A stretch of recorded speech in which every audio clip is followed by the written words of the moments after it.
Hey, everybody. This is Dominic DeAngelo, WrestleZone.com, and it is episode, I want to say it's 14? No, 15 of WCW Rewritten. And I am here with the powers that be himself, my degenerate brother, none other than Marcus DeAngelo. Marcus. Dominic, burying the lead. It's a huge event here tonight, Dominic. It is Uncensored 1998 tonight. Major event. The World Heavyweight Championship is on the line in a cage match. The World Television Championship is on the line in the third match in a best of three series. We have got a ton of shit going on. It's a lot of stuff going down. Quite the card. We did a little promotion beforehand, and hey, we got a sponsor. It is 1-800-COLLECT. Man, 1-800-COLLECT. This is not a legitimate sponsorship, but we can pretend it is. Is 1-800-COLLECT still around? I don't know, Dom. I'm gonna say no. Nesha, what's up? Thanks for joining us. Thanks for being here, Nesha.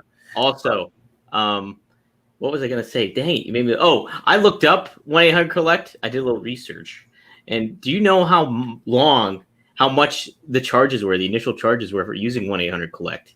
I don't know, 10 cents a minute or something. Dude.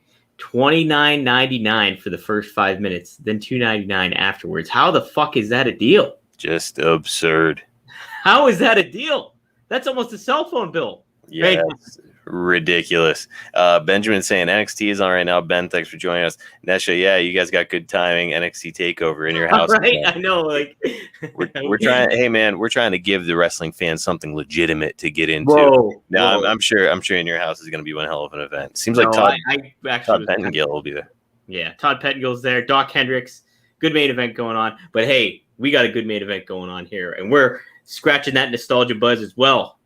What's up, Jason? What's up, Kevin? We're doing great. How are you guys doing? Really appreciate you all being here, and we're ready to roll on this monumental pay-per-view, Dominic. I tell you what, you gave me the card in advance. I looked it over, and it is a card. I tell you that much. It's a real good one.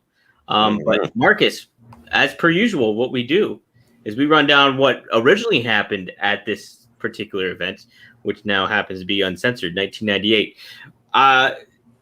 Inarguably, probably my WCW pay-per-view of my childhood, because Scott Hall fought Sting at this for the world title. So that did not happen at yours, but that's what happened in the real one.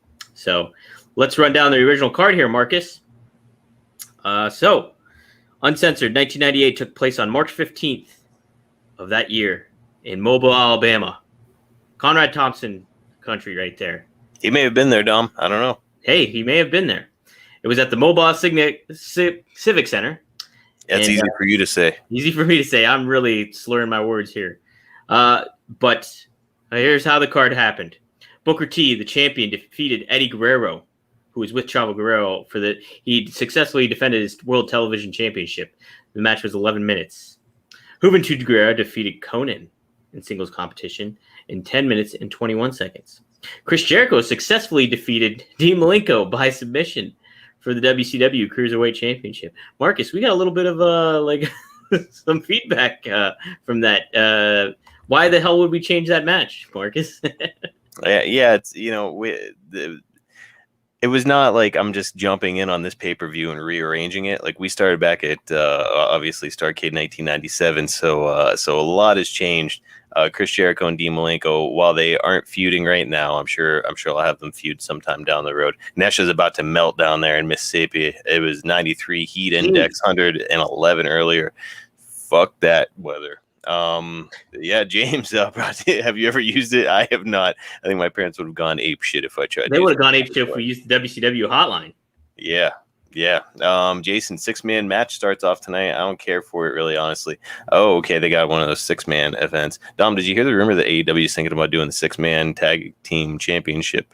Yeah, that's been going around for a while. Is there more buzz coming around about that? I just heard Cornette talking about it, so I was like, oh, I wonder if Dom is aware of this. I heard something about it, but nothing really catching fire from what I heard. I don't know.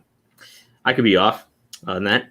Anyways, Lex Luger defeated Scott Steiner in singles competition in 3 minutes and 53 seconds. What a long match that was. Here we go. Yeah, you don't want to give those two too much time. Nope. Diamond Dallas Page successfully defeated and defended his United States Championship against Raven and Chris Benoit in a triple threat match. 15 minutes and 53 seconds. The Giant defeated your boy Kevin Nash by disqualification in 6 minutes 36 seconds. I remember watching the static on the TV screen because we didn't order the pay-per-view, but we could still hear it. Oh, yes. Bret Hart defeated his old rival Curt Hennig by submission in singles competition. 13 minutes, 51 seconds. And here it is. Sting defeated Scott Hall, successfully defending his World Heavyweight Championship, the big gold belt, in 8 minutes and 28 seconds. Scott Hall was with Dusty Rhodes. Now, the main event was somewhat akin to yours, Marcus. I think they're trying to scoop your heat here. Hollywood Hogan fought Randy Savage to a no contest in a steel cage match? How the fuck did that happen? Yeah, I don't know, Dom. It's because neither one of them wanted to do the job. Oh my God. Oh my God. Well, yeah, I'm not gonna lie. The fact that there was a steel cage match with Hollywood Hulk Hogan in the main event here, it lent to the idea like, hey, let's just do a cage match. There, I did it because I remembered that being the main event of this.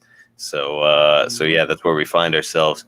All right, let's talk about a few things that are being said here, and then we'll move on. Big Papa Pump, holla if you hear me. He's a bad man, Nesha. I really loved Big Papa Pump, and by the way, big things coming for Big Papa Pump. Hey, Mark, real quick, I have to plug in my computer, so you vamp for a little bit. I got to exit out and exit back in because usually when I plug my computer in, it like screws up the mic and stuff like that. So just super professional of you, Dominic. You go ahead, do your thing. I'm gonna go ahead and vamp. Okay, you vamp it up, man. Plug some shit. Well, Jason, he's saying I'm going to be in Charlotte, North Kakalaki around my birthday. It's going to be really hot coming from Michigan. There, it's because your birthday will be late in the month. Hey, early happy birthday, dude! Congratulations. And Nesha, you're saying it blows your mind how long Sting has been around. What's crazy is that like he's still very willing to take bumps, as we saw with AEW. Right? He's jumping off the stage onto people. He's letting Brian Cage powerbomb him. Pretty awesome stuff. I truly believed that he was going to wind up just doing cinematic matches and then act as like mostly a manager in AEW. But now, lo and behold, all these years later, we still got Crow Sting looming in the rafters. There are no rafters at Daly's place, but you know what I'm saying. James, the way to use back in the day was when the auto operator asks you for your name, you say something like, my movie's done. Pick me up. That's great. I think I remember that one. It was like, we had a baby eats a boy. Anybody else remember that commercial from back in the day? Yeah, but in any case, guys, I'm super excited about this podcast. This is a big event. Scotty Riggs gave us a little plug on Twitter, which I thought was awesome. He's going to be in action tonight in a blindfold match against Steve Mongo McMichael. So yeah, we got big things happening here tonight, and I'm excited about it. If you are not following this podcast on Twitter, please give us a follow at WCW Rewritten. You can follow me personally at Marcus P. DeAngelo. Feel free to message me any questions that you might have, comments, insults about the podcast. I don't care. Just don't let's just not be too lewd about anything. Dominic, you can follow him. He's back, by the way. If I'm sure everybody can see him. You can follow him too. Yeah, you're good. You can follow him at Dominic DeAngelo. Dominic, how do they follow WrestleZone? You can follow WrestleZone on Twitter at WrestleZone.com or WrestleZone.com, and you can go to WrestleZone.com for all your wrestling news needs. So, yeah. Nash was saying Mongo, it hurts to see what he's going through. Absolutely, man. Yeah. Our grandfather passed away a few years ago from the same disease, ALS, Lou Gehrig's disease. And it's a really horrible degenerative disease. So prayers out to Mongo. I love Mongo. I love, my grandfather, obviously. It takes a very, very strong man to live through that disease. And, Mongo is up to the challenge. And that's just saying, so don't send nude pics. Yeah, probably not. Whether male or female, I am a married man. So, sorry, gang. Jason, you're thinking, whoa. Yeah, sorry, guys. Unless you were planning on sending nude pics to Dominic, which if you were, by all means, everybody, man, woman. Hey, I'm a professional. It's fine. I'm okay. Listen, if you'd like to help with Mongo's situation, go to teammongo.com. There's also a GoFundMe set up for him to help with his, care going on at the moment too. So, and there's a lot of care that goes in with ALS. So yeah, big prayers to Mongo. Like, we're big fans over here, and very much respect what he did on the football field and what he did in the wrestling ring. So, yep. I think everybody likes to point at that, like, oh, Mongo, he didn't know how to wrestle, all that kind of stuff. But man, like, indelible mark on professional wrestling. Excellent promo, great look. Ric Flair said himself he was perfect as a horseman, and he was. Yeah.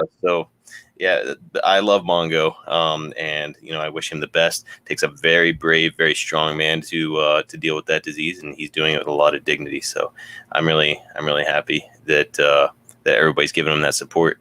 Nesha saying, "You said be respectful," is why I said it. It was all in fun. I know, Nesha, we're just playing around. Yeah, Jason is saying the ice bucket challenge. Let's do it, Dominic. Let's do the ice bucket challenge. Oh man, yeah. Send it out to somebody else. Hopefully not me.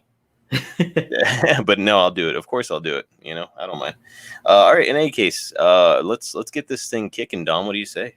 Yeah, let's get to rolling here. So Marcus, how did you rewrite WCW Uncensored 1998?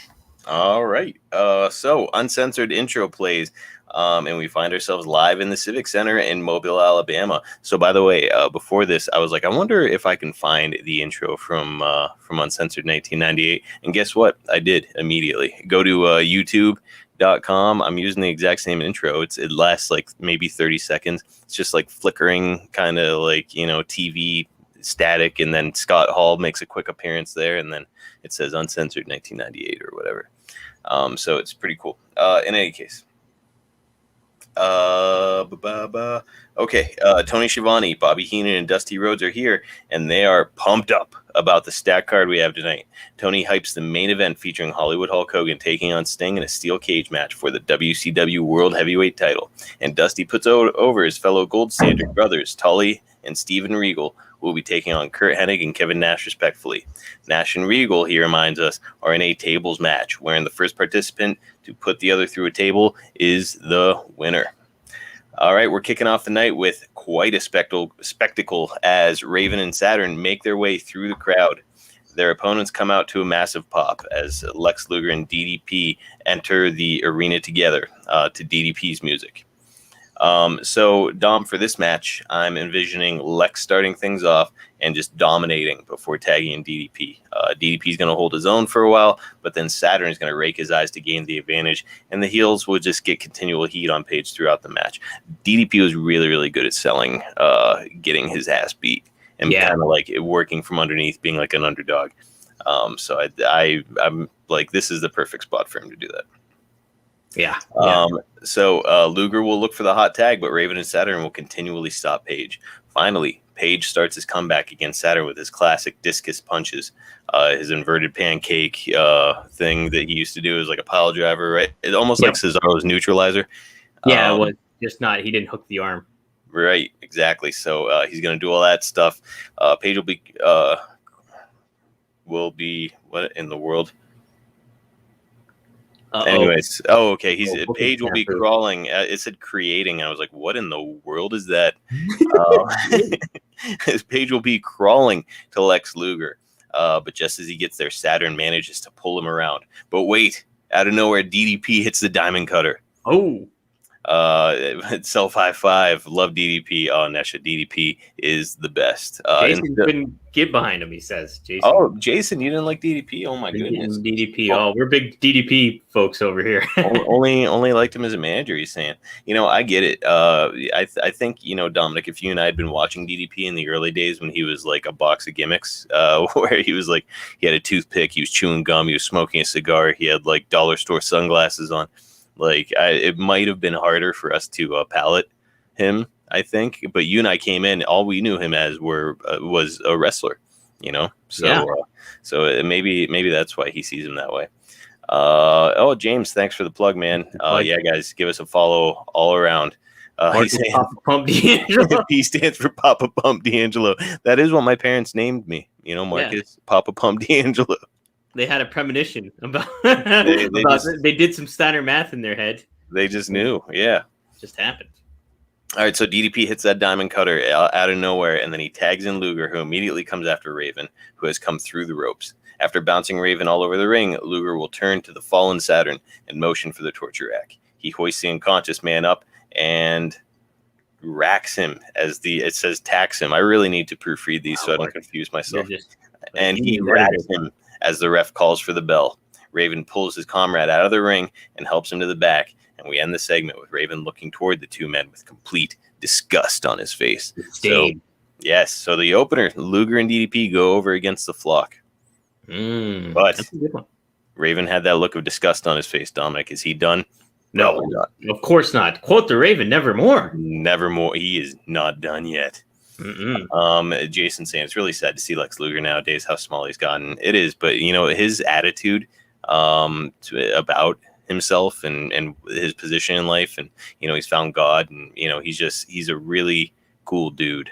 Dominic, you got to talk to him a little bit. I met him a little bit briefly before too. Just a really kind person. So I like Lex Luger a lot, man. Yeah, I do too. But Dom, hey, we share the same birthday. That's true. Dom, let's get him on the podcast for crying out loud. I'll try to do it. Try to do it. Reach out to him, man. Yeah, why not? Yeah. It's worth a shot. All right, next up. Real quick, Marcus. James says DDP is truly inspiring when you think about how old he was when he became an in-ring performer. Yeah, 35 years old. Marcus, you're incredible. Right there. It's not too late, Dom. Not too late for me. Not too late. Do it. Yeah, I don't know. I'm already pretty busy with the podcast, the baby, my actual job. I think you should forego all of that and maybe keep the podcast and become a deadbeat father and just do answer your dreams, man. No. All right. So next up, we've got Big Papa Pump, Scott Steiner. He's coming out to the ring. He's going to be flexing and doing his usual shtick. This is a cold match. It was unadvertised, but guess who he's taking on, Dominic? Just take a guess.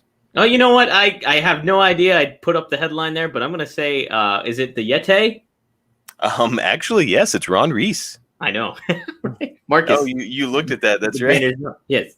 I forgot that I forwarded this to you. Nash is asking, did you guys ever want to be wrestlers? Yeah. Oh, actually. Yeah. I'll tell you what, I still think about it at times. There's like a local promotion here in Pittsburgh. It's pretty athletic and don't you have a pretty good didn't somebody say you had an athlete's heart basically? Yeah, it was like the doctor just basically said at one point that my heart rate is something like what you would find in a professional athlete, where it takes me a lot to get exhausted. So I don't know. It kind of sounds like a fake thing, like the doctor said. I was like, is that really a thing? You can listen to my heartbeat and determine that about me. But I used to play football. I used to be a boxer, so I've always had pretty good endurance. So I don't know. It's the talent wasn't there. Tell you what, Dom, I've thought a lot about it. I at this stage of my life probably never going to happen, but I think it'd be fun. I've thought about it, but life got in the way, and height. Nate is saying it means a low resting heart rate. Yeah, I don't know. This was years and years ago that a doctor told me this, so I was like, I don't know. I guess it's a thing. So okay, low resting heart rate. Way before the Black and Milds and cigars. Yeah. I used to be a pretty heavy smoker. No more though, Dominic. I'm a father. All right, so he's taking on Ron Reese, who's waiting for him in the ring. We all know what's going to happen here, don't we, guys? Scott is going to dismantle Reese in about 3 minutes before locking him in the recliner for the decisive victory. But afterwards, Dominic, he gets on the mic. Do you want to do the Scott Steiner promo, Dom? Oh, shit. Yeah, let me pull it up real quick. So this is the thing that Dominic and I have been talking about, how it might be funny for him to do a cold read of the promos that I write as the people. so if you can picture Dominic, who's basically the antithesis of Scott Steiner in real life, it might be entertaining. Might be entertaining. Of the email you sent me, right, Marcus? Yeah, so you'll find it. Okay. In the meantime, I'll read a couple of these. Nash is saying she always watched, but she never wanted to be a wrestler. Yeah, I mean, it's a really you read about the lifestyle that these people have to live, and it's man, impossible. Even if I were to take the plunge at this stage of my life, it's not like I would be saying okay, hon, I'll see you in 3 weeks, and I'd go wrestle in Arkansas or something. I'd be wrestling here in Pittsburgh. I would never leave unless I was offered some insane contract to go to Japan or something like that. And even then, I'd be probably miserable the whole time. A lot of traveling. lot of traveling. Yes. Jason saying going back to last week with Chronic and the Outsiders. What about the Skyscrapers making a triple threat? Ooh, baby. We've got something there for sure. Now Skyscrapers, if I remember right, was that Sid and Dan Spivey? That sounds right. I cannot remember. I think it was. I don't know. That does sound right, though. All right, I got the promo up here. All right, let her rip, Dom. So he gets on the mic. You see that? Nobody here is on my level. Not the old washed-up has-beens in the locker room. Not this giant piece of garbage here. Damn sure not my brother Rick. Nobody in WCW can compete with the largest arms in the world, and nobody can match the strength of the big, bad booty daddy, Scott Steiner.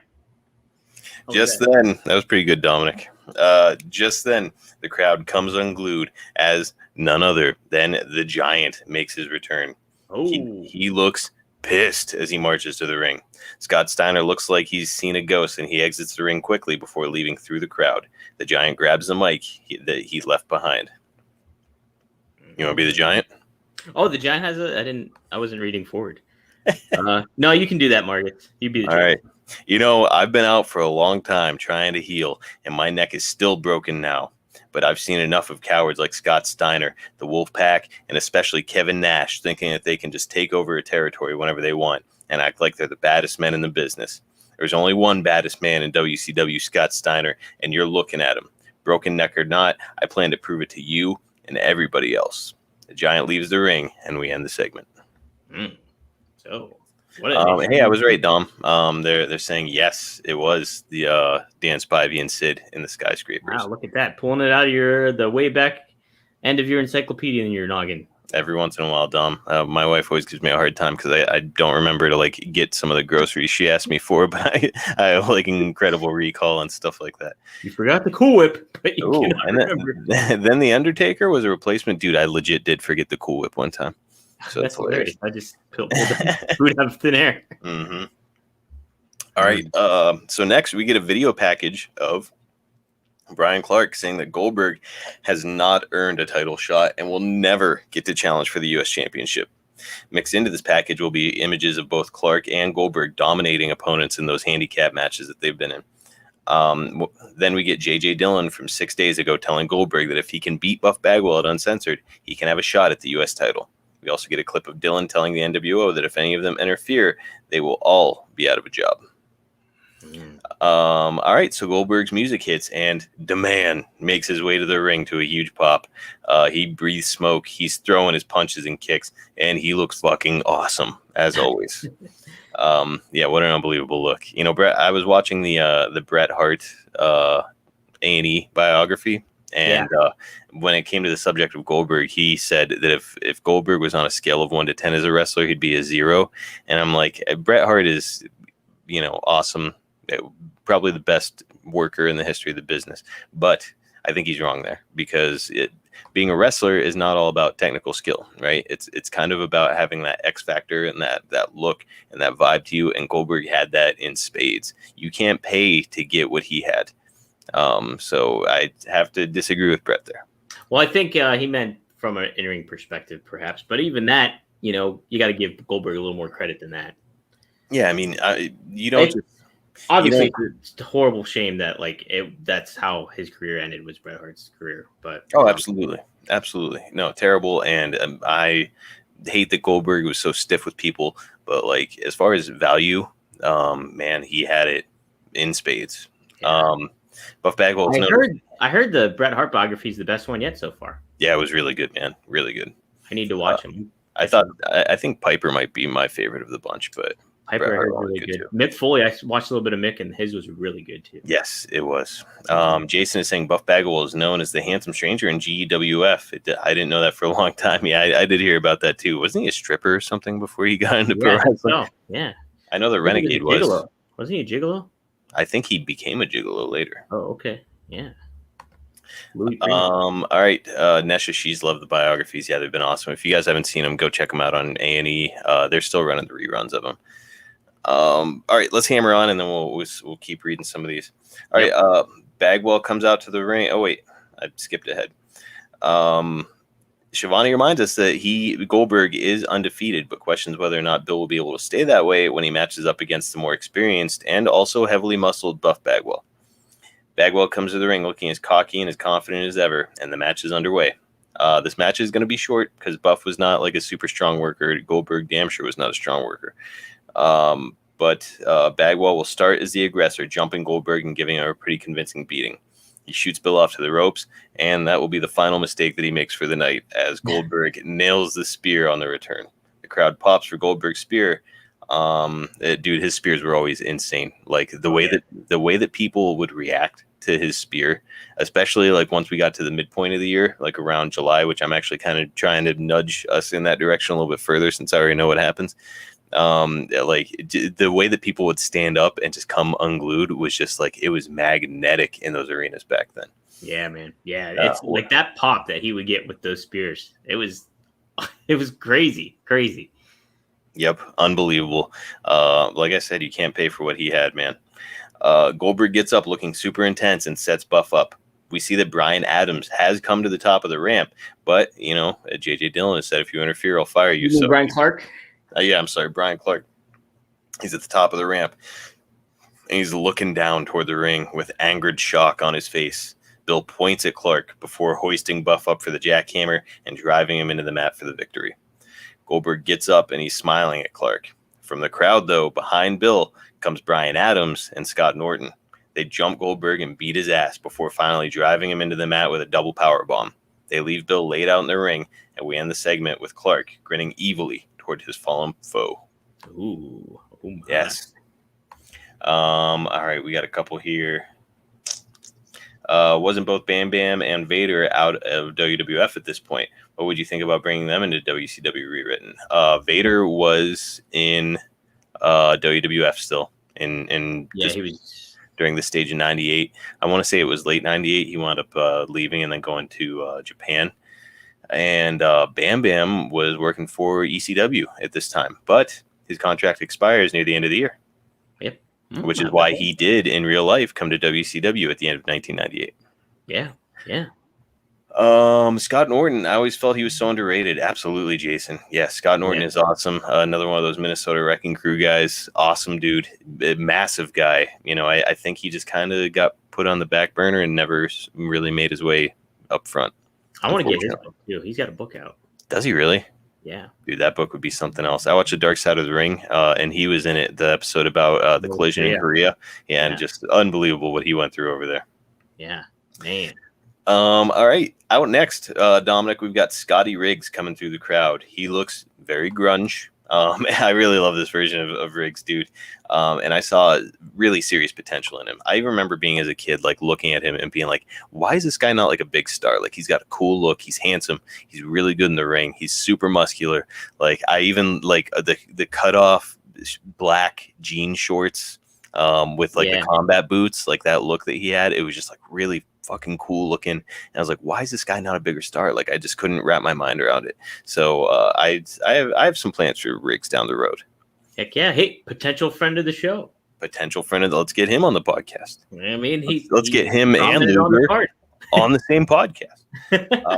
His opponent gets a big pop as he heads to the ring. We got Mongo, and he's coming down with his eye patch over one eye, and he's looking confident as always.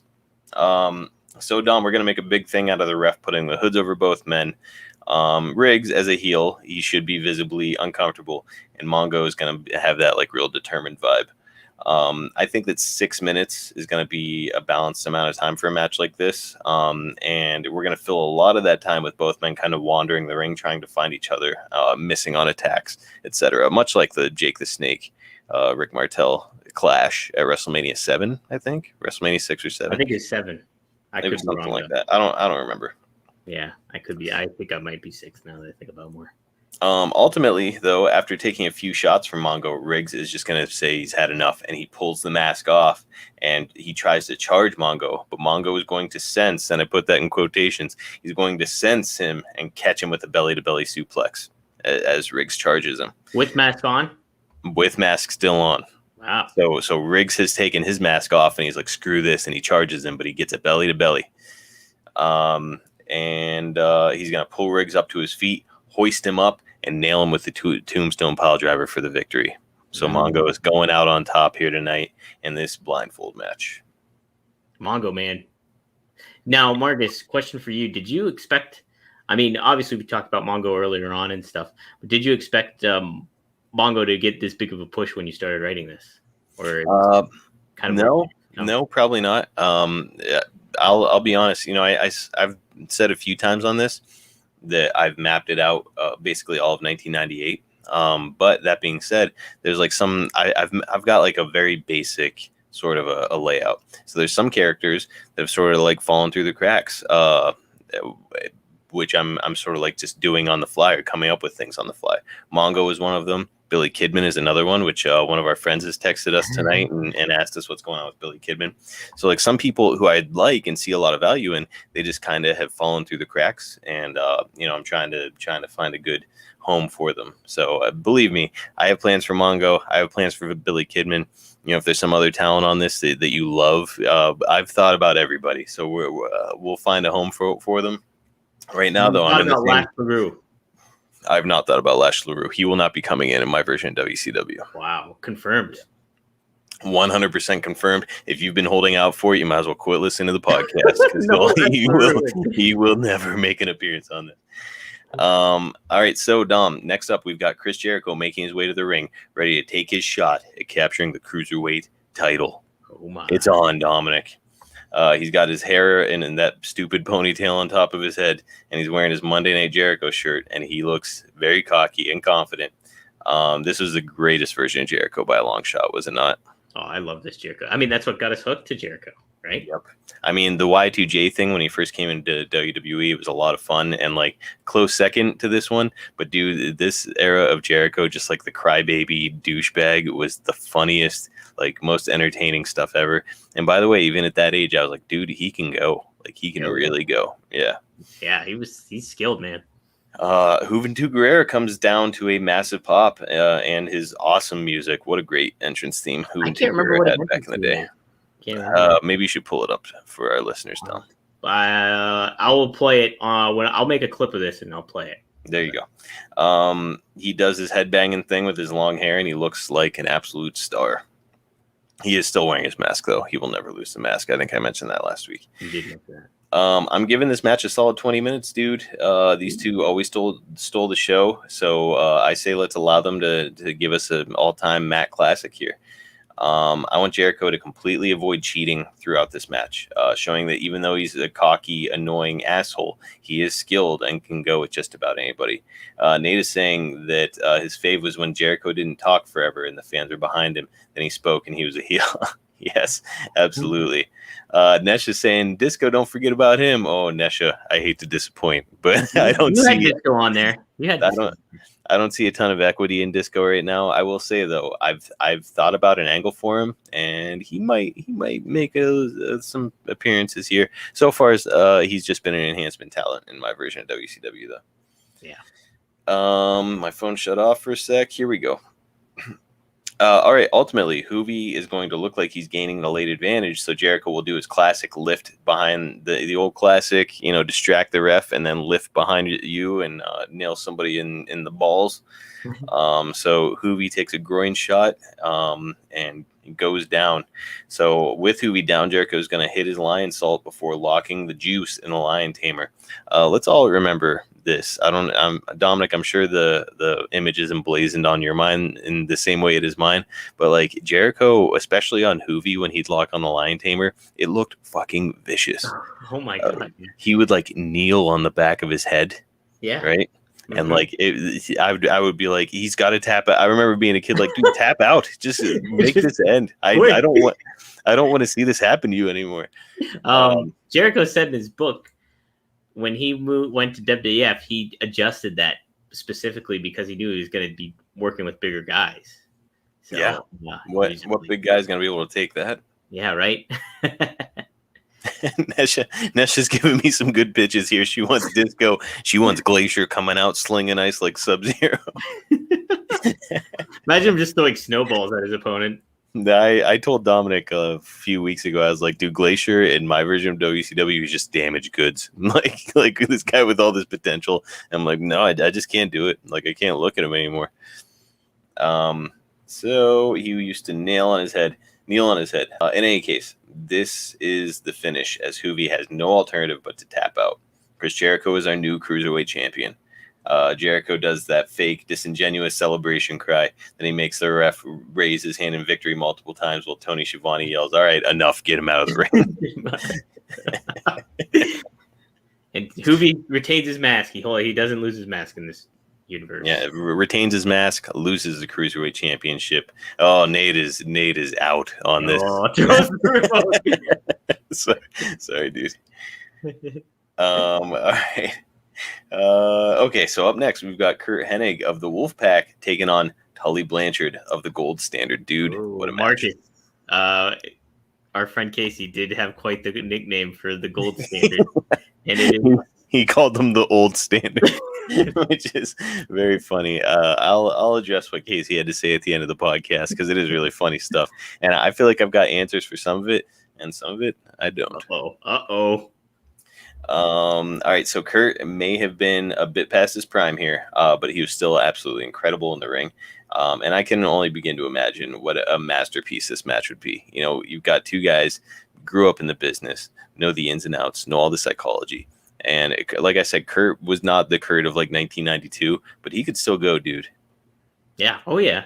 I mean, when you're Curt Hennig, look at what he did in 2001 and 2 when he was in WWF. Like, he had those short matches with Big Show and stuff like that, and it was awesome. Like, I remember the story that they told Matt, like, he couldn't, everybody was like kind of like shitting on him because like they were like, there's no way he could get Big Show over for the perfect plex, and then he hits it and you hear the crowd audibly gasp. Yep. Yeah, if you haven't seen that, just look up the Mr. Perfect versus the Big Show in WWE, and you can really feel the audience kind of like saying, "Oh no, okay, Big Show is going to reverse this or whatever," and then Curt Hennig hits him with the perfect plex, and you can see people react like, "What?" Yeah, because like when you look at it, when you look at him hooking him, like it doesn't make sense to your eyes. Where you're just like, okay, that's not going to happen. It's like when Scott Hall used to like act like he was going to give the Razor's Edge to the Big Show or something. Everybody's like, okay, we know that this isn't happening. We know that's not happening. It was the same thing with them, but then he actually did it, and I was just like, every time I bet the first time I watched it, I rewound it like 8 times because I was like, how did he do it? Like, it doesn't make sense. Yeah, Marcus. Would he be I think he might be my favorite Royal Rumble surprise ever. Oh, yeah. Mr. Perfect. Yeah. Yeah, Dom, I got to go with Royal Rumble 2011, Big Daddy Cool Diesel. And I even remember it's my lucky number, 32. He was the 32nd entrant. Was that must have been the 40-man Royal Rumble then, I take it? Yeah, I guess so. Huh. Wow. Mm-hmm. Yeah, well, that makes sense for you. All right, so I want to give these two something like 12 minutes. I think it's a reasonable amount of time for these two. Great storytellers, and even at their advanced age, I know that these two would just tear the house down. Oh, yeah. So back and forth all the way. Curt is going to be taking the best bumps in the business, as always. Even at that age, I remember he was still taking awesome bumps. He was very much like Dolph Ziggler as far as like just bumping all over the ring for people. Ultimately, though, Hennig will have Blanchard hooked for the perfect plex, but he'll hot dog for a bit too long, and Blanchard is going to get him with a couple gut shots before reversing the hold into his slingshot suplex for the clean victory. Yep. So that's like W. Yep. So Tully coming out on top. The Wolfpack taking an L in their first match against the Gold Standard tonight. Nesha was not a fan of the 40-man Royal Rumble. But Rumble is her favorite pay-per-view. It's fun. Every year it's like, okay, who's going to come out? I'm not super into WWE anymore, but I'll tell you what, every time the Royal Rumble season comes around, I'm like, oh boy, what's going to happen? Let's pique a little interest, but I will say WWE's a little less down these past couple of years when it comes to good surprises there. Yeah. Yeah. I mean, it's not what it used to be. No, it's just the booking is bad right now. All right, so next up, we have the TV title on the line, Dom, in the final match of the best of 3 series between Booker T and Kanyon. Dominic, I know you well enough to know. I think that I'm just going to guess, this is your most anticipated match of the evening, right? This is very much it. Marcus, you saw what I did beforehand. Yeah, he made awesome graphics. Yeah. Yeah, awesome graphic. Jason is saying, are you sure it was Tully Blanchard? Because I didn't think he was allowed back when Flair and Arn came back to WCW. To my understanding, I believe that he was offered a contract around 1996, 97, something like that. But Tully Blanchard felt that the contract was too low and felt it was an insult, and he did not come to WCW. So in my version of WCW, we wait till 98. And then I approach him and say, like, hey, man, we're going to give you a fair contract. So, yeah, Tully Blanchard is in. He's in, and he's part of the gold standard. Part of the gold standard, and with good reason. All right, so, yeah, we're down to Booker T and Kanyon. I'm going to give this match a solid 15 minutes. And if not for time constraints, I'd probably let it go for 30, dude. We've got too many matches still to shoehorn in, but, I mean, these two are both masters, Booker T and Kanyon. Unbelievable workers. Yeah. So I want this one to come off like an absolute war. Like I want back and forth. I want clean action, where it's just like they're just wrestling. Each man has an opportunity to one up the other, and both guys are going to get all their shit in. Kanyon is completely ditching the whole lighter shtick, and he's just solely focused on wrestling Booker T. Lots of false finishes in the final quarter of the match with roll-ups, schoolboys, etc. You know, they keep reversing each other, doing all that classic stuff. Booker and Kanyon will do a double knockout, and both will get to their feet groggy before the ref reaches 10. They're going to exchange a couple stiff blows, but Kanyon will block Booker's final attack and hook him for the flatliner. Kanyon falls backward, but Booker shakes free and shoves him to the ground. And Kanyon sells the back of his head has bounced off the mat when Booker shoved him down. Booker scales the top rope slowly, but he lands the Harlem Hangover, and he retains his TV title. Oh, my. Booker T on. I'm strapping the damn rocket ship to Booker. Sucker! Yeah, dude, I said on Twitter, I was like, I do not know who to put over in this match. Like, I went back and forth. I saw value in putting both guys over. I think both guys are unbelievable. As Jason says, who better than Kanyon? Like, honestly, around that time, maybe nobody. Like, Kanyon was a beast. He was so good, man. And it's just like, he just got, I remember thinking how cool he was, too, when he got part of the flock and was even a baby face against the flock, you know? And, but it was just like, yeah, he just kept getting pushed to the wayside and then putting comedy bits and stuff like that. And it's just like, oh, man. Yeah, Kanyon was great, man. Kanyon was great. Yeah, really good. Great finish. Great finish. Nate says, yes, solid booking.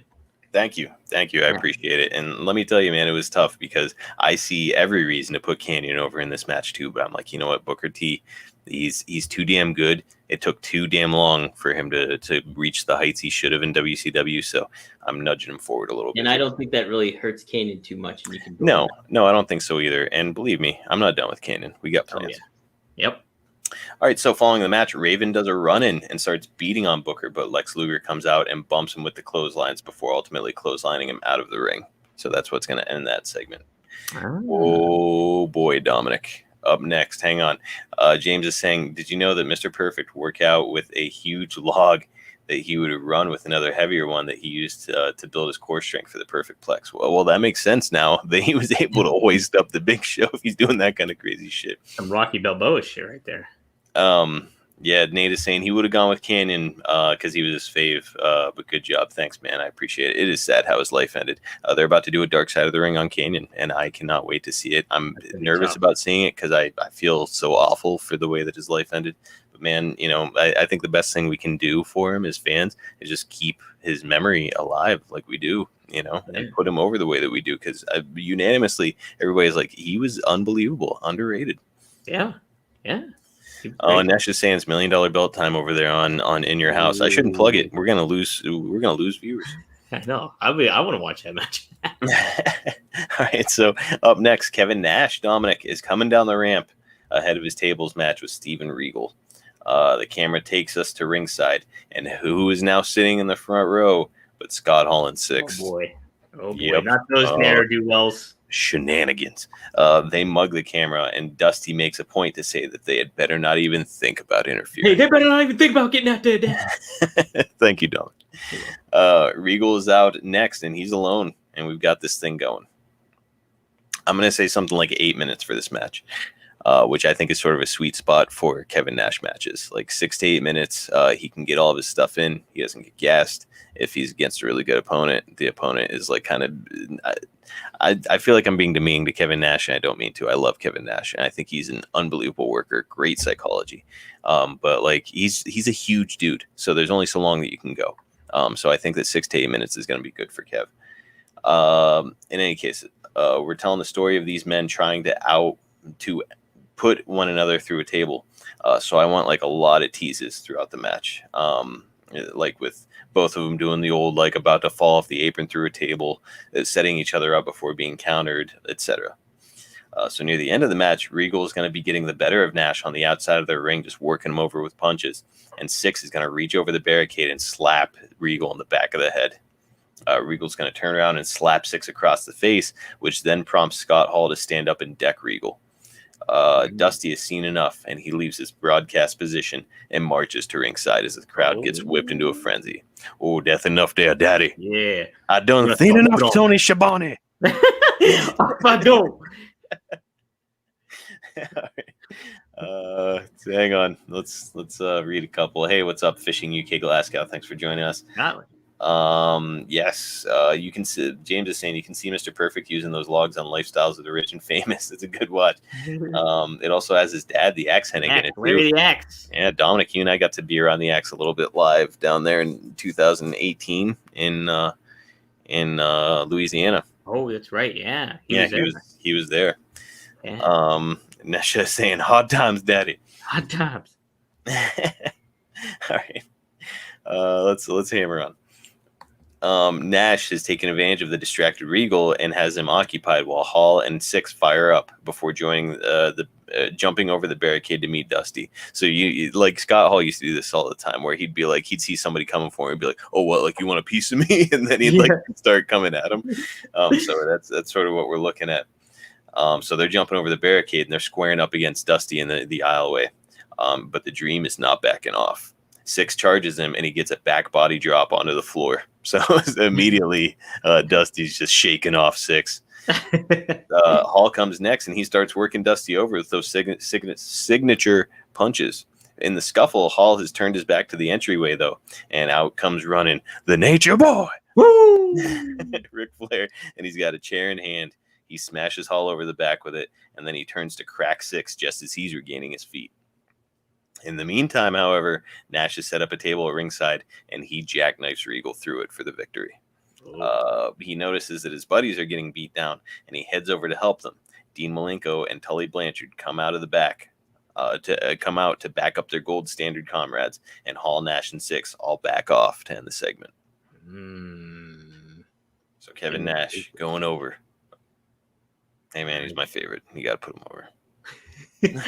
Selfish Marcus. Jason is saying his favorite is the Nature Boy. That is until Triple H came along. You know, I think Triple H gets a lot of heat. You know, everybody says he like buried new talent, and to a degree, I think that's true. Where like every WCW guy who came over to WWF, like Triple H beat all of them, like literally all of them, which is just absurd. But that being said, Dominic, you remember around 1999, I loved Triple H. He was just such a good worker. I loved those like high knees where he'd like run across the ring and strike people with his knee and stuff. Just like a cool look. He had everything you want in a pro wrestler. So I really like Triple H. He's a lot of fun to use in WrestleMania 2000 too. Yes, he's fun in every video game. I enjoy playing as Triple H. Yeah. What was I gonna say too? Oh, his original music when he joined the corporation was great. With China and stuff. That was great. Like before the game. I mean, his music was good pretty much throughout the course of his career, I would say, but I really like that theme. Dom, here's a question for you, and we can pose this question to everybody in the chat here too. I've thought about this before, and I'm not really sure what the right answer is. So you and I are both Scott Hall and Kevin Nash fans. So the Outsiders in a dream matchup, would you rather see them all in their prime? So let's say like 1998. Would you rather see the Outsiders take on the New Age Outlaws, or would you rather see them take on DX, Triple H, and Shawn Michaels? I think Triple H and Shawn Michaels. I kind of lean toward the New Age Outlaws. These like tag team specialists coming up against Hall and Nash. Yeah, but there's just so much history between Specifically like Michaels and Hall. Here's the other part of it too. Is like the final member of the clique would be Sean Waltman, and it's like he was in NWO and DX. Yeah. So it's like, okay, whose side is he on? Maybe he could be the special guest referee. Yeah, something. I don't know. What do you guys think? You guys want to see the Outsiders take on the New Age Outlaws or Triple H and Shawn Michaels? I sort of talked myself into the latter. Initially, I was with the New Age Outlaws. Nesh is with us. Yeah, Nesh is with us too. She's saying HBK and Triple H. Gotta be right. Jason notes too that, well, if you remember correctly, when Regal and Triple H were a tag team in WCW, and now they run NXT. That's right. They were the Blue Bloods. Yeah. What a trash gimmick. Then he had like Bobby Eaton in there. Fucking Bobby Eaton from like Alabama or whatever coming out acting like a blue blood. It's like Tommy Rich in the FBI. It's ridiculous. All right. The Outlaws just see the Outsiders murder the Road Dog. James, he's got go home heat with the Road Dog. The Road Diggity Dog. Oh, you didn't know, James? All right, let's hammer on, Dom. We've reached a semi-main event. Eddie's awesome WCW music plays, and the leader of Los Latinos comes out, joined by his nephew, Chavo. As they head to the ring, Shivani reminds us of the stipulation here. If Bret Hart cannot get Eddie to tap out to the sharpshooter as the finish of this match, Hart can never challenge Guerrero again, and the Hart Dungeon must disband. Wow, I didn't know that latter part. Yeah. If Hart does get Guerrero to tap out, though, Guerrero has to give Hart a singles match. Marcus, this is okay. Yeah, that's what I was gonna say. Just for clarification, I wrote this down as a tag match, right? So yes, yeah, it's Chavo and Eddie versus Bret and the Bulldog come out next to a massive pop, and here we go. I have no intention of letting the main event go for too long, just because it's like these cage matches were sort of like. Well, we'll get to it. But like Hulk Hogan, he was not capable of carrying a long match in this era. So he was like an angle moonsault off the top of the cage. So we're gonna scrape a little off of the main event, and we're gonna give it a little bit more to this match because I mean, all awesome, incredible performers. Nash is saying that Chavo should have a Chihuahua with him, which would be really funny. Did he have something like that? I know he had hobby horse. He had Pepe. Pepe, that's right. Pepe. That's right. I kind of like Pepe. But anyways, we can justify a lengthy match here. The story I'm trying to tell, of course, is that every time Bret gets tagged into the match, Eddie tags himself out to avoid Bret. So, like, I think that this would be a really fun dynamic, just watching Eddie be a complete coward. And, like, as soon as Bret gets tagged in, he, like, runs across the ring and tags in Chavo. Like, how fun is that? Yeah. You could tell a story, too, where Chavo's just getting, like, exhausted. Yes. Yes, exactly. Uh-huh. So, after successfully avoiding Bret for the entire match, for the finish, Bulldog gets Bret with the hot tag. And Eddie is close because he's close to a corner because he's trying to cut Bulldog off, but he doesn't make it. Bulldog gets the tag. So when Eddie turns to run away and tag Chavo, and Bret reaches across and grabs him by the mullet and yanks him back, and we get a big pop from the crowd. Chavo enters the ring to try to stop Bret, but Bulldog is up and he tackles Chavo and both roll to the outside. Just imagine Eddie selling this, Dominic, like him being terrified, him getting yanked by his mullet. It would be hilarious. Him trying to beg Bret off. Oh, Nesha, she has Chihuahua, so that's what made her say it. Yeah, it would be awesome. I honestly, though, I feel like it would have been really cool if he would have had a Chihuahua with him. And I'm tempted to add it just because it's a cool element. Hey, you know what was that? The Yokiro Taco Bell was big. It was big in that era. Yeah, but it's nowadays. I'm looking at it from the 2021 scope. Obviously everybody would just be like, no, you can't do that. So I guess I'll probably hold off on it. But it is a great idea. Pretty funny. All right, so Bret gets some of his signature stuff in, just the work in the leg, the headbutt to the abdomen, etc. Before finally having Guerrero right where he wants him. He looks around at the crowd for a moment before and he allows the anticipation to swell, and then he locks Guerrero in the sharpshooter. Eddie screams and he fights, but ultimately he's going to tap out. The crowd goes wild, and Bret and Bulldog leave victorious as Eddie, who's still selling a great deal of pain in his back, scowls toward them. So now Bret Hart and Eddie Guerrero will be having a singles match. Wow. When will it be, Dominic? When will it be? All right. Let's read a couple. Michael's saying yes, but the Chihuahua was fired from Taco Bell. He lost his job, dude. He did. So many him and so many cereal box characters have lost their jobs. Like the two chefs, all the chefs now from Cinnamon Toast Crunch, they're gone. I wonder why. Cookie Crisp. Did somebody cancel the chefs still? The chefs that got canceled. You know, they were creepy old men, so I'm sure they did something. The thief and the dog from Cookie Crisp just got replaced by a wolf.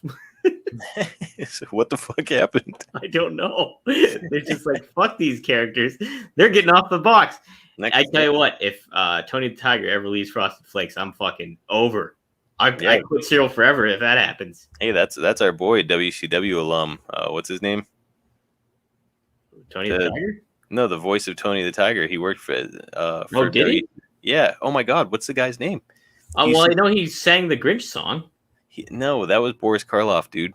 No, he narrated. Boris Karloff narrated. Oh, I thought he sang that. Tony the Tiger sang the Grinch song. Dude, that's a guy who was constantly on WCW TV as one of the announcers. Shit, what's his Lee Marshall?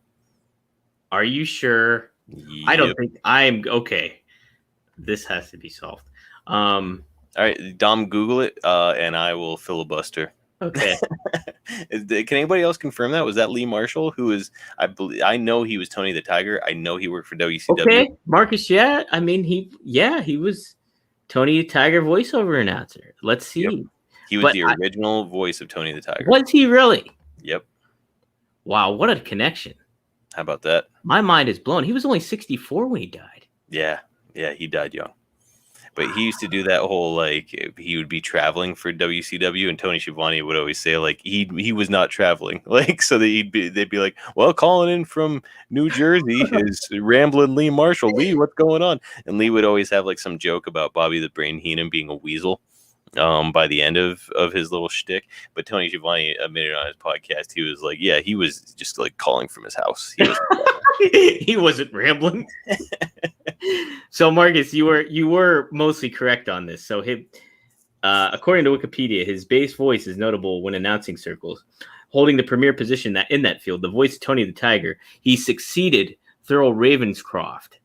So Thurl Ravenscroft was the original voice of Tony the Tiger. I'll tell you what, Ravenscroft, you have to be a voiceover guy with a name like that. Oh my gosh, you got to see the picture of Thurl Ravenscroft. He looks like the voice I always do, where it's like, yeah. Oh my God, that's perfect. I'm picturing a dude with like a giant, like hooked nose. Ravenscroft. It's kind of close, but Marcus, it's oh man, he looks like Ravenscroft. We are going off the rails. We are. Lee Marshall, Tony the Tiger. Yes. All right, so Dominic, the main event has arrived, and oh boy, the shitty, loose, cheap-ass steel cage WCW always used lowers down from the ceiling after Hogan enters. Did it lower or did they hook it up? I don't know. I'm saying it lowers. No, Dominic, not in my version. WCW, the cage still sucks, but we're springing to have it lowered. It was almost like a Hell in a Cell cage, though. Most cages fit to the ring posts, the corners, but this one was out. So you could still wrestle on the floor. Yeah. But it was open. And dude, it was like watching people climb it made me nervous because it was just rickety old piece of shit. It just looked like, like a fence, like you'd get around somebody's yard. Marcus, were you at the Extreme Reunion show in Philly? Did you go with Jim, Mike, and I? No. You didn't go. Oh my God! That was a brutal cage match that they had. And that was the rickiest cage. They were literally like holding it together. It was so bad. Oh, good Lord! My goodness. All right, keep going. All right. So Hogan's going to enter before the cage lowers. The cage then lowers around Hogan, but Sting is going to enter directly into the cage from the rafters. It's going to repel in Dominic. I just think it's cool imagery. Hogan will attempt to jump him the moment that he gets in, but Sting is going to fend him off as he releases his harness. All right, we're going to hammer on. I want Sting to have the advantage for a while, even getting Hogan to juice after raking his face across the cage in that classic spot, which I've always liked, where it's like every time I see people do it, it makes me wince. Yeah, because I'm like, ugh, yeah, I feel like it wouldn't hurt that bad. But it looks terrible. It's a good way. It's the easy way to sell it, I bet you. All right, so yeah, Hogan will turn things around after a while, though, and bounce Sting all over the ring. In the remaining moments, Sting will, of course, rise to the occasion and start whooping that ass with Hollywood Hulk Hogan. After he hits a Stinger splash on Hogan in the corner of the cage, so he's down on the floor, Hogan's like leaned up in the corner, and Sting comes running and splashes him in the corner of the cage. Things are looking pretty darn good for our hero. He throws Hogan back into the ring, and he has him set for the Scorpion Deathlock. As he's hooking Hogan, however, the crowd goes absolutely nuts as someone makes their way down the ramp. Anybody have a guess? No, I don't. The crowd is going to go absolutely fucking crazy because Dominic, the master and ruler of the world, Sid, is coming down to the ring. Oh, my. Sid was working the Indies. I don't know how I feel about that. Sid was working the Indies around this time following his WWF release. Primarily, he was working in the Memphis territory with Jerry Lawler. I think he was doing a little work in Japan. Playing a lot of softball. He was playing a ton of softball. He was selling farm chemicals, which was his other job at one point. So this is all according to the newsletter. Like, he was working the Memphis territory. He was working Japan. I just felt like it was an easy decision to bring him in. Dude, this guy was like a year ago, maybe less than a year ago. No, about a year ago, he was the WWF World Heavyweight Champion. It seems silly to not bring him in. So Michael's saying that he fractured his leg near the end of his career in the most hideous fashion I think I've ever seen. Hooking Hogan sounds like an A&E reality show featuring Brooke Hogan. Just falling on hard times. Hey, dude. So Sid marches down to the ring and he rips the door off the cage like fucking Kane in the Hell in a Cell in late '97. Marcus, that happened that's happened like, oh, okay, so you beat him to the punch, actually. Because that happened at oh, no, it didn't. No, it happened in like late '97 at Bad Blood. You're ripping them off. Yeah, I'm ripping off WWF and I don't give a shit. So he tears that door off the cage and he beheads Sting with a clothesline from behind. He picks Stinger up and gives him a hellacious powerbomb before draping Hogan over him. Reluctantly, the ref makes the count. 1, 2, 3. Hulk Hogan is the new World Heavyweight Champion. Wow. WCW. We go off the air with Shivani and crew announcing their disgust as Hogan raises the belt above his head in victory. My word. So Sting, who did he fight at Super Bowl, Marcus? Who did Sting fight? It was a tag match, right? Yeah. I think it was Sting and DDP versus Hogan and Savage. So he didn't even he defended against Hall. That was it. He defended against Hall. He defended against Bryan Adams. There were a few defenses, actually. That's right, because they go home. Okay. Just checking, All right. Yeah. Nesha, Hogan was our all-time favorite. I mean, who doesn't like, Hogan when he was, say your prayers, eat your vitamins, and then he turned into the biggest and best heel in the business. I mean, hard to not like Hogan during that era, and then he had Voodoo Child. It was just man, I remember being a kid. It felt like thinking he was great. Big time when Hogan came out anytime. Yep, it did. Whether it was once or twice a show, it was still big. Felt big. So. So that's it, Dominic. Uncensored 1998. We're wrapping it up with old Sid Vicious making his illustrious return to WCW. Wow, and who's he aligned with? Is he aligned with anybody? Is he in NWO? Is he not? Yeah, is he just creating anarchy for Sting? Is he with the NWO? Is he just a hired gun? What's going on here? Sid James with the greatest Sid quote ever. And I know that you're only half the man I am, and I have half the brain that you do. And all of Nash really cracking up. Nash is dressed as Sid.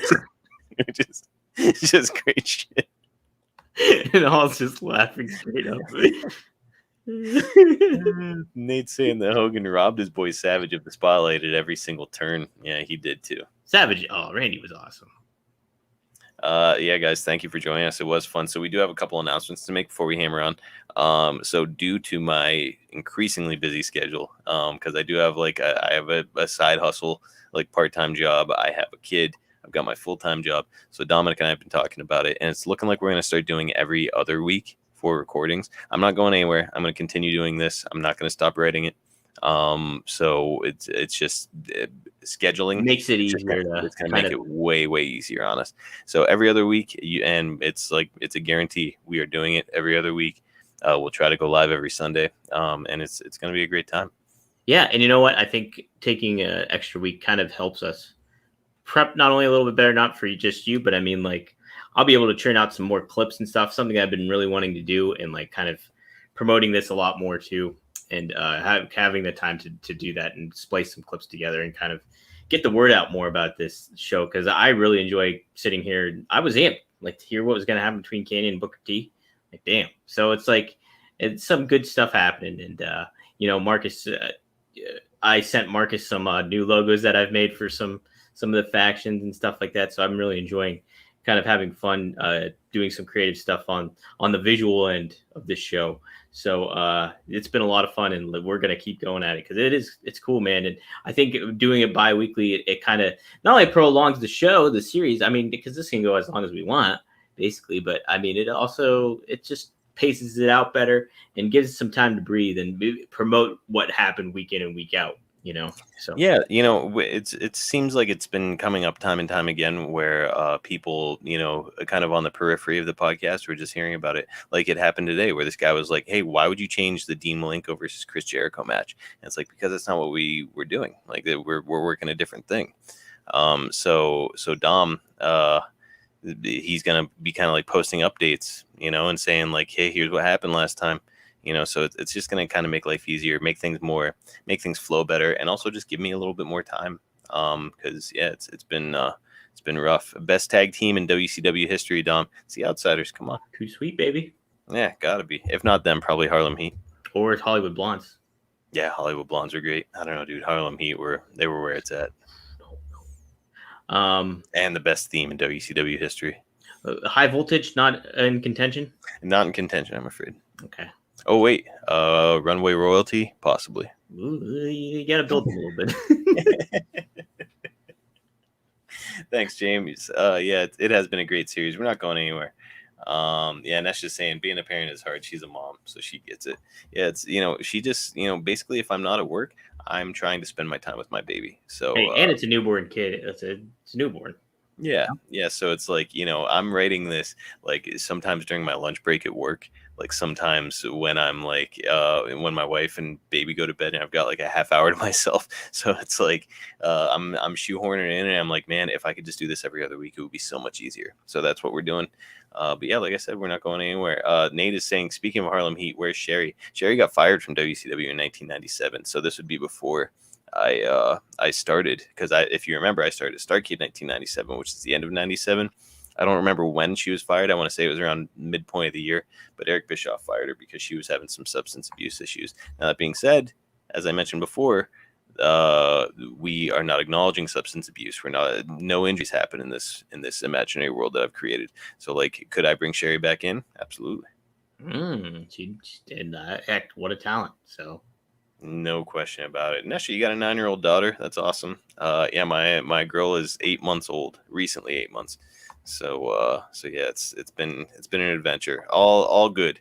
It's like I sort of make it sound like it's been a struggle, but it's actually been really wonderful. The best part of my life so far. Yeah, you're having a good time. You can tell she's having a good time too. Oh, no doubt about it. Yeah, no doubt about it. And she named after WCW alumni. Piper. Midnight and Rock and Roll Express had a decent run in WCW. Yeah, I gotta say, he's right. Yeah, Midnight and Rock and Roll, they were where it's at, man. You could make the argument for the Four Horsemen members as well. So there have been some really talented tag teams. Yeah, I feel like we're missing one. Mm-hmm. Oh, you're thinking of Wrath and Mortis, Dom. Yes, we are missing one. Also, Faces of Fear. Public Enemy. The Nasty Boys. Happy early Father's Day. Thank you, James. I appreciate that, man. Oh, that's nice. But okay. In any case, real quick, Dom. Nate, he liked Benoit Malenko. I'll tell you what. I've eliminated Benoit from this world, but like no denying his talent. I was a huge Benoit fan. Like that guy was unbelievable. Yep. All right. So our buddy Casey sent me some criticism, probably much needed criticism. Here are his notes. Unlike Tony Schiavone, I'm missing the fast-paced spot fest opening cruiserweight bouts, matching terrible or random talent for no discernible reasons. So yeah, that was sort of like Nesha. Thank you, I appreciate that. That was sort of like why I cut it out, where it was just like there was just no rhyme or reason. Like it would just be like, okay, now it's like Blitzkrieg taking on Lash LaRue. Yeah, it's like fucking why? Like why do I care about either of them? Like I don't care who goes over in this match. It's fun to watch because they're doing crazy stuff. So here's my answer to that is like I'm kind of trying to take some of the bigger people in the cruiserweight division and pushing them to the forefront, which is why Hoovy and Chris Jericho are having a match so late in the pay-per-view instead of being like a curtain jerker. So I want them in the forefront. Not always going to go that way. Obviously, Eddie Guerrero is considered cruiserweight, and I've got him in the semi-main against Bret Hart. So I'm trying to like push these guys to the place where they belong. So and getting them rubbed with already established stars. He's also asking where the hell has Billy Kidman been? Yeah, I haven't used Billy. I think the last time he made an appearance, Dom, was when Mongo gave him a tombstone pile driver at the top of the ramp. Am I right? No. I think I used him after that. I can't even remember what you're using him, to be honest. But it has been a while since I used Billy Kidman. But in any case, I intend to bring him back around. It's just right now I'm telling this very specific story with the flock, and Billy sort of like tips the scales in the direction of the flock, where I want it to be like really well balanced. I did like Billy Kidman in the flock, and I also like Billy Kidman out of the flock. So yeah, so who knows? Maybe it's time for him to move on and do his own thing. Yeah. And he said, where are the old standard, referring to my gimmick, the gold standard, being booked as heels against the Wolfpack? The Wolfpack are finding themselves in some sympathetic spots here. I don't know. I'm trying to think of what the sympathetic spots are. What I've been trying to do, or the story I've been trying to tell, is that like, the Wolfpack and Kevin Nash and those guys, they always said like, hey, if my buddy's getting beat up, I'm running in. Which is why there were so many run-ins and so many DQs, because they're trying to apply logic to an illogical situation. And so now I'm like, okay, let's continue to apply logic, but let's have a counter to their logic, where it's like, okay, so if Kevin Nash and Scott Hall and Six are going to run together, then they're going to come up against Steven Regal, Tully Blanchard, and Dean Malenko. You know what I mean? Like there's a yin to their yang at every turn. So that's sort of my logic there, where it's like they're going to do heelish stuff, but it's just basically like, hey, if you're going to try to get me, I'm going to get you first. So and I don't know. Who's running some of that gold standard ship is the dirtiest player in the game. That's right. Ric Flair with simultaneously a great baby face and a heel at times. So yeah.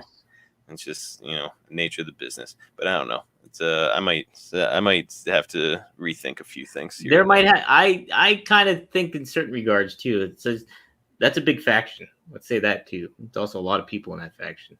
Yes. Because isn't Larry Zbyszko in there as well? He is, but he's sort of like an outsider at this point now, where he's like, if you remember a few episodes back, he was like, hey, my time wrestling is done, but I'm always with these men. All right, I got you. Nate, to be honest, we only watched Kidman when he was with Tori. I mean, that didn't hurt. I did like Kidman though a lot, even before that. Like just the shooting star press. I did like how I thought he could have more legs in the flock too. Honestly, like even that should have had a little bit more tenure, I think, in there. So James, he's asking, is Rick Rude still on the table? Absolutely. So I mentioned before, Rick Rude and Eric Bischoff had a falling out because Rick Rude asked him to buy out his Lloyds of London policy, where Rick Rude had collected his policy, which effectively ended his career. And he asked Eric Bischoff to spend, I believe the number was something like $400,000 to buy out the policy so that he could compete in the ring again. Bischoff refused. And I think it badly damaged their relationship. So Rick Rude theoretically could have wrestled in WCW had Eric Bischoff been willing to pay for that. So with me, I'm playing with Monopoly money here. Why not just like pay for Rick Rude's policy, bring him back in? You're the banker, man. And so something to think about. I don't know. Stay tuned, man. But in any case, Dominic, that's going to do it for this week. Again, please give us a follow on the Twitter at WCW Rewritten. Give me a follow at Marcus P. DeAngelo. Follow my slapdick brother over there, Dominic, at Dominic DeAngelo. And you can follow WrestleZone.com at WrestleZone.com. Go to WrestleZone.com for all your wrestling news needs.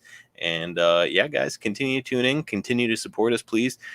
We will be doing AEW Dynamite every week. 2 Dynamite Dudes with Attitude every single week. We're not going away with that. But yeah, now this podcast is going to be an every other week podcast. Yeah. So next week it won't be here, but the week after it will be. Absolutely. And so we've got the follow-up show to this incredible pay-per-view. What's going on with Sid? What's going on with Goldberg? Goldberg now has a shot at the U.S. title against Bryan Adams. When's that going to happen? And Bret has his match against Eddie. When's that going to happen? Well, Kevin Nash, he finally beat Steven Regal, but like, are they done? What's going on with the gold standard? And the Wolfpack? Hey, I mean, Dusty seems a little hot under the collar, doesn't he? Every time Six is involved, Dusty's there. I don't know. There's a lot of plates spinning, and I'm liking how they're spinning. Let's just say that. But you know what, Mark? We're out of time. That's right, guys. The tape machines are rolling, and we will see you in 2 weeks back here on